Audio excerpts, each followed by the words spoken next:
सांगलीतनं एक breaking news हाती येते। सांगलीच्या जत तालुक्यात एक मोठी दुर्घटना घडली आहे। वादळी वाऱ्यानं भिंत कोसळून 6 जणांचा मृत्यू झालाय। या क्षणाची सगळ्यात मोठी आणि महत्त्वाची बातमी, सध्या पावसाळा, अनेक ठिकाणी पाऊस पडतोय, अनेक ठिकाणी जबरदस्त वारे सुद्धा आहेत। अशात सांगलीच्या जत तालुक्यात एक मोठी दुर्घटना घडली।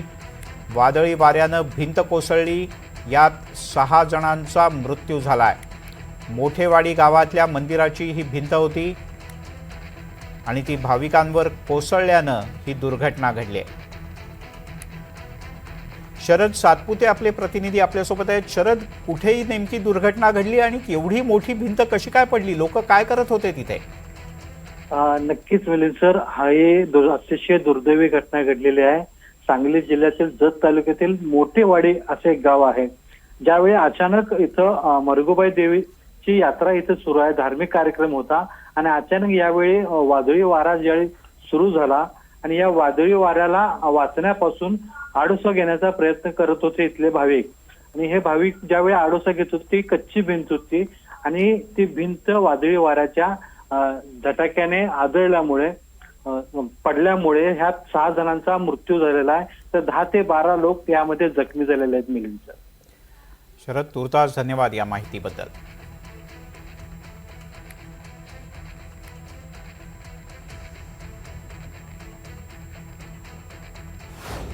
वादळी वाऱ्यानं भिंत कोसळली आणि त्यात जागीच मृत्यू झालेले आहे। 15-20 जणांची प्रकृती थोडी, काही जणांची त्यामध्ये गंभीर आहे। सगळ्यांना हॉस्पिटलला हलवलेलं आहे। नक्कीच खूप दुःखद ही घटना आहे आणि आम्ही जे मृत्यू झाले त्यांच्या दुःखामध्ये आम्ही सगळेजण समाविष्ट आहोत।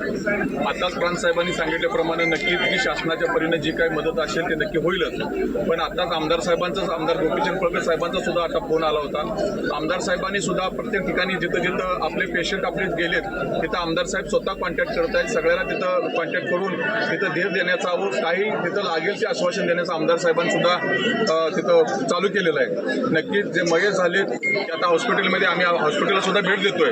ही दुःखद घटना आहे। या दुःखद घटनांचा सगळ्यांना आम्ही नक्कीच खूप चुकीच्या पद्धतीनं घडलं या निसर्गाच्या कोण सांगू शकत नाही, पण नक्कीच या ठिकाणी आपल्याला जे काय आता आजार आहेत, जे काय म्हणजे ज्याचा कोणाचा पाय मोडलाय, कोणाचा हात मोडलाय, कोणाचं डोकं फुटलंय, त्याच्यावर उपचार होणं गरजेचं आहे। आणि नक्कीच ज्या ठिकाणी पेशंट तिथं ॲडमिट झालेत, आम्ही त्या ठिकाणी भेटी देऊन नक्कीच त्या डॉक्टरांचा सल्ला घेऊन त्या लोकांना कशी मदत मिळेल याच्याकडे आपण हे करतोय। आणि जे मयत झालेत नक्कीच प्राणसाहेब इथं आलेत, त्यांचा पंचनामा होईल।